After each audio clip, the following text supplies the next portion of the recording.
സഹോദരങ്ങളെ, കുടുംബബന്ധത്തെ ചേർക്കണമെന്ന് പഠിപ്പിച്ചത് റസൂലുള്ളാഹിയാണ്. കുടുംബമെന്ന് പറഞ്ഞാൽ, കുടുംബം എന്നാൽ രക്തബന്ധം മാത്രമല്ല.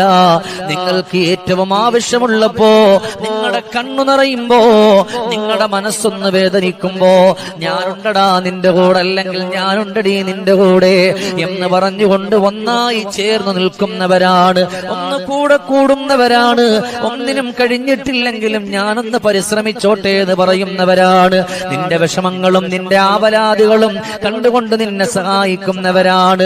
രക്തത്തിൽ പിറന്ന എത്ര ആളുകളാണ് വേദന വന്നിട്ട് മൈൻഡ് ചെയ്യാത്തത്, ഒന്ന് തിരിഞ്ഞു നോക്കാത്തത്, ഒന്ന് നിന്റെ മുമ്പിലേക്ക് വരാത്തത്. എന്നാ ഒരു രക്തത്തിൽ പിറന്നിട്ടില്ല, ഒരു ഉമ്മയുടെ വയറ്റിലും പിറന്നിട്ടില്ല.